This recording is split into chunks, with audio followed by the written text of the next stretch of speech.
કોઈપણ વ્રત કે ઉપવાસમાં ખવાય તેવી આજે આપણે બનાવીશું ઇન્સ્ટન્ટ સાબુદાણાની ખીર। તો ચાલો ફ્રેન્ડ્સ બનાવવાનું શરૂ કરીએ। અહીં મેં હાફ કપ જેટલા સાબુદાણા લઈ લીધા છે। તમે તેને શું કહો છો કમેન્ટમાં જરૂરથી કહેજો।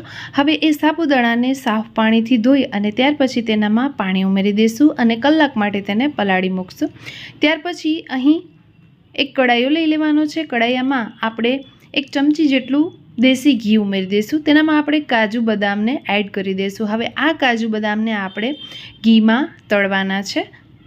तो फ्रेंड्स अहीं कलाक थई गई छे मैं साबुदाणा पलाळ्या तेने। तो हवे आपणे साबुदाणानी प्रोसेस करीशुं। तो तेनाथी पहेला आपणे अहीं काजू बदामने तળી लेवाना छे। जो तमने तळीने एड न करवा होय ने तो तमे एमने एम दूधमां एड करी शको छो। अहीं तळीने आपणे एड करशुं एटले क्रिस्पी लागशे।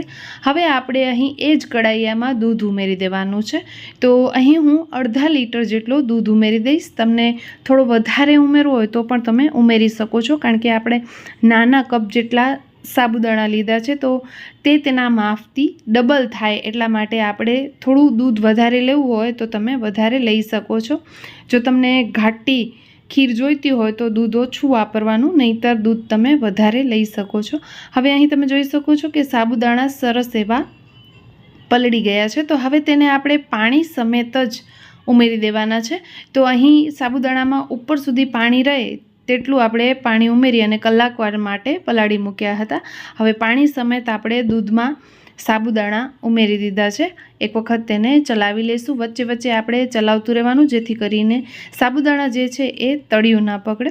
તો ફ્રેન્ડ્સ એકદમ ટેસ્ટી એવી આ ખીર બને છે। એક વખત બનાવીને જરૂરથી ટ્રાય કરજો। તો અહીં આપણે વચ્ચે વચ્ચે તેને ચલાવી લેશું। ત્યાર પછી આપણે તેનામાં એક ઉકાળો આવે ત્યાં સુધી તેની રાહ જોઈશું। तो अहीं मैं गैसनी फ्लेम हाई ज राखी है। अहीं तमे जोई रह्या छो फ्रेंड्स के एक उकाळो आवी गयो छे। तो हवे आपणे तेनामां आगळनी प्रोसेस करीशुं। हवे साबुदाणाने केटली वार माटे पकववाना छे आगळ हुं तमने विडियोमां जणावीश। तो फ्रेंड्स अहीं तमे जोई रह्या छो के साबुदाणा बिल्कुल नीचे नथी ચોટ્યા। અને જો આપણે સાબુદાણાની કાંજી બનાવીએ તો તેને આપણે પાણીમાં રાંધતા હોઈએ છીએ। આજે આપણે ખીર બનાવી રહ્યા છીએ તો તેને આપણે દૂધમાં ઉમેરી દીધા છે અને પાણી સમેત ઉમેરી દીધા છે।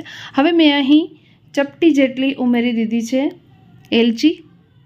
તો એલચીનો પાવડર ઉમેરવાથી આ ખીરનો ટેસ્ટ બહુ સારો એવો આવે છે। થોડા આપણે કેસરના તાંતણા ઉમેરી દઈશું।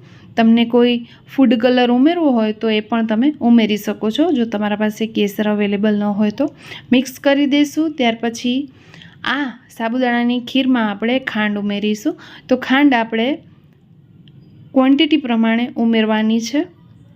તો અહીં મેં મોટી 5 ચમચી જેટલી ખાંડ લીધી છે। તમને થોડી વધારે સ્વીટ જોઈએ તો તમે વધારે ખાંડ ઉમેરી શકો છો। तो अहीं खांडने पण आपणे मेल्ट करी लेशुं। गैसनी फ्लेम अहीं मारी हाई ज छे, कारण के हूँ सतत तेने चलावी रही छुं। अने साइड में जे पण मलाई ચોટી गई होय ने ए मलाईने आपणे काढी लेवानी छे चमचानी मददथी। तो फ्रेंड्स अहीं तमे जोई रह्या छो के खीर जे छे ए घाटी थई गई छे अने आपणे तेने 3 થી 4 मिनिट माटे उकाળી लीधी छे। तमे जोई रह्या छो के एक एक दाणो साबुदाणानो छूटो थयो छे। हवे तळेला ड्रायफ्रूट्स तेनामां एड करी देशुं અને તેને પણ આપણે મિક્સ કરી લેશું। અહીં તમને ખીરને થોડી પાતળી રાખવી હોય તો તમે ઉપરથી પણ દૂધ ઉમેરી શકો છો। ફક્ત દૂધને ગરમ કરીને એડ કરવાનું। તો અહીં તમે જોઈ રહ્યા છો ફ્રેન્ડ્સ કે એકદમ સરસ એવી સાબુદાણા એકદમ એકબીજામાં ચોટ્યા નથી, એ રીતે એકદમ છૂટી છૂટી સાબુદાણાની ખીર બનીને રેડી છે। ગેસની ફ્લેમને બંધ કરી દઈશું। ખીરને ઠંડી કરી લેશું અને ઠંડી ખીરને આપણે સર્વ કરીશું। તો તમે આ ખીરને ફરાળી પૂરી સાથે પણ ખાઈ શકો છો। તો ફ્રેન્ડ્સ રેડી છે આપણી સાબુદાણાની ખીર। આજનો વિડીયો કેવો લાગ્યો છે કમેન્ટ કરવાનું બિલકુલ ના ભૂલતા। અને વિડીયો ગમ્યો હોય તો વિડીયોને લાઇક કરજો, શેર કરજો। ચેનલ પર નવા આવ્યા છો તો સબસ્ક્રાઈબ કરીને જાજો। ફ્રેન્ડ્સ અહીં આપણે ઉપરથી ખીરમાં ડ્રાયફ્રૂટ્સ થોડા ઉમેરી દઈશું। તો જે આપણે ડ્રાયફ્રૂટ્સ તળ્યા હતા ને એનામાંથી મેં થોડા બચાવી લીધા હતા। થોડા કેસરના તાંતણા ગાર્નિશિંગમાં ઉમેરી દીધા છે। તો ફ્રેન્ડ્સ આ વિડીયો તમે ફેસબુક પેજ પર જોઈ રહ્યા છો તો પેજને ફોલો જરૂરથી કરી લેજો। આપણે ફરી મળીશું આવા જ નવા વિડીયો સાથે, આવી જ નવી રેસિપી સાથે। ત્યાં સુધી રજા લઈશું અને નેક્સ્ટ વિડીયોમાં આપણે મળીશું. તમને કોઈ રેસિપી જોવી હોય તો તમે મને કમેન્ટ કરી શકો છો કે આ રેસિપી અમારા માટે બનાવો, તો જરૂરથી વિડીયો હું તમારા માટે અપલોડ કરીશ. ત્યાં સુધી આવજો બધા. જય Shri Krishna. Thank you for watching.